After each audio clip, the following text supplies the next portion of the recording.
O God, creator of the world, its ruler gracious and supreme, you beautify the day with light, and night with morn and stars' fair gleam. Hello, this is Father Vogel, and I am on my way through Wyoming, about to get to Montana. And I want to do this video on Chapter 6 of Pope Francis's Encyclical Laudato Si on care for our common home. I've actually already recorded a few other videos that have to do with certain other aspects of the encyclical, including some bits and pieces from this chapter. But I wanted to go through kind of a summary specifically of Chapter 6 like I've done the other chapters.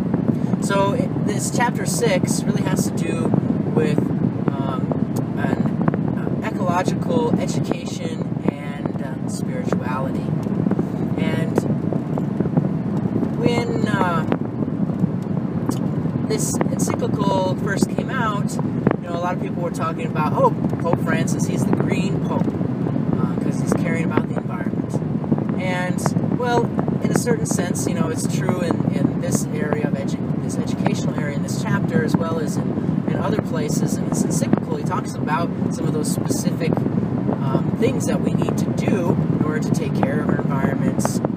So some of those practical things, like watching water use and recycling and making sure we turn lights off. So all those kinds of different things.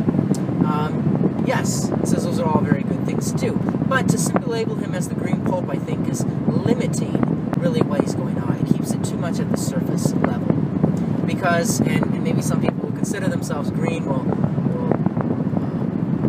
argue this with me, but so often it seems, at least from the way it's portrayed, is that, the whole green idea is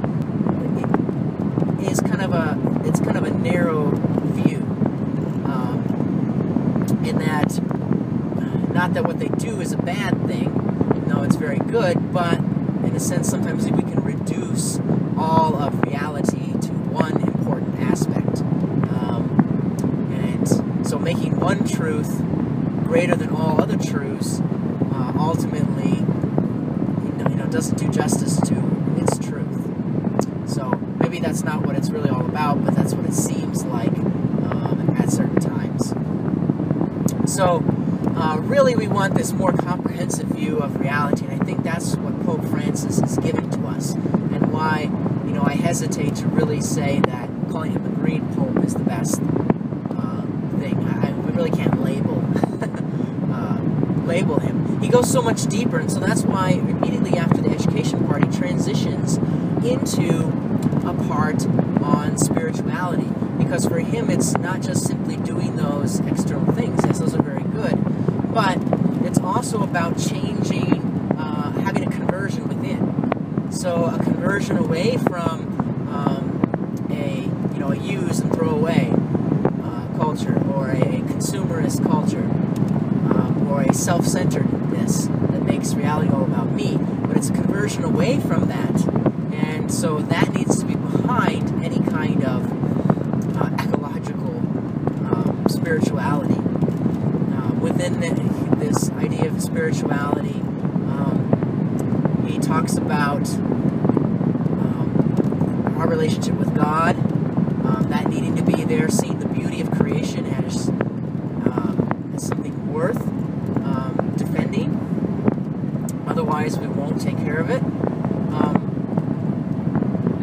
I just crossed into on Highway 326 for 1.5 miles. I just crossed into Montana. So then Pope Francis also talks about the great deep interior joy and peace from this kind of spirituality is just as important, if not more important. And then he goes into a section on the sacraments, and really what he's trying to do there is he's trying to show forth the idea of sacramentality, that our visible world shows forth that which is invisible. So the visible creation shows forth God's invisible glory. A visible human body shows forth the fact that we are made in God's image and likeness. He goes through a few more things at the end of chapter 6, which I'm actually going to do in like a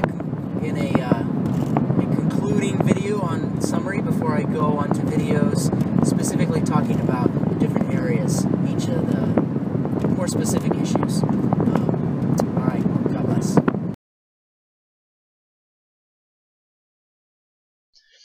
Repose for bodies worn by toil, our strength and vigor will repair, while sleep restores the wearied mind and dissipates all anxious care.